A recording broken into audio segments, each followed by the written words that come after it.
Hi there, my name is Caitlin and I'm a teaching artist at the Wezel Performing Arts Hall. Thanks for joining me.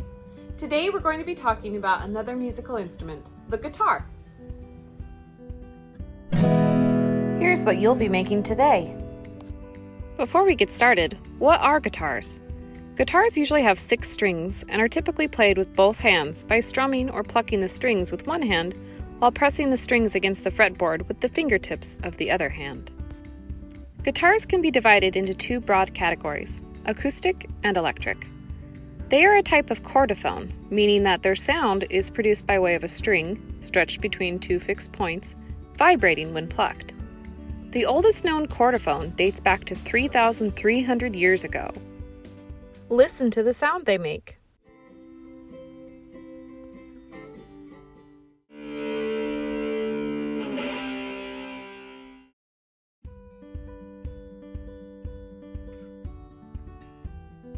Now that you know a little bit more about the guitar itself, let me show you how to make one at home.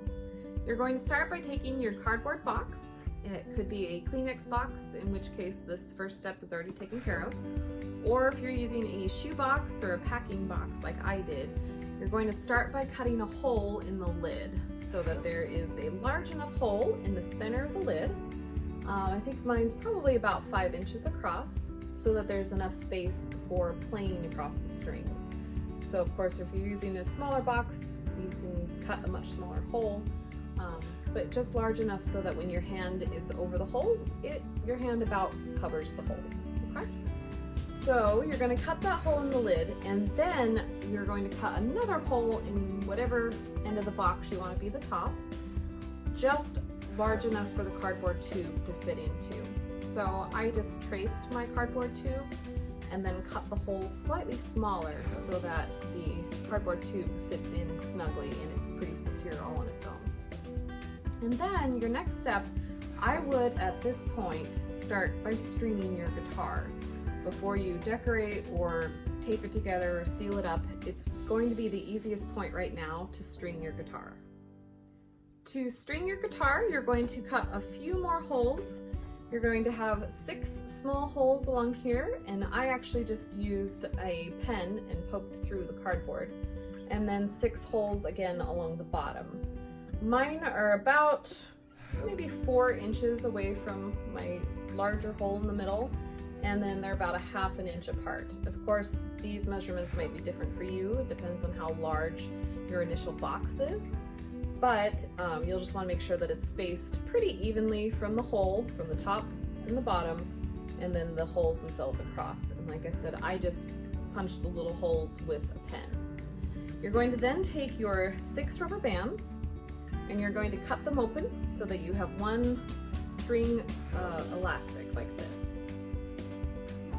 So to make your guitar as accurate to a real guitar as possible, if you were to hold your homemade guitar upright like I am this way, the string on the top is the lowest string on the guitar, and the one at the bottom is the highest string on the guitar. So when you're cutting your rubber bands, I cut this string to be a little bit longer, and then progressively they got shorter as I went down so that the sound is different. And you can experiment with how tight you pull your strings or how short you cut them, how that affects the note that's being played. But like I said, to make my strings all have a different sound, I cut them at different lengths. This one being our shortest and this one being our longest string. So now, because you have your lid open on your box and you have your 6 holes on top and at bottom, you're just going to simply thread your string up through the hole, tie a knot on one end, and then you're going to string it down through, and you're going to put it through the hole on the other side.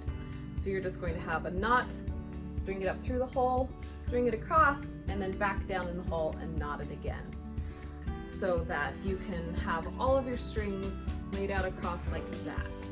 It's the easiest point to do it before you seal your guitar. So this is the point that even if you haven't decorated it and it's not finished the way you want it to be, now's the time to string it so that you have easy access to both sides and you can tie off your guitar strings.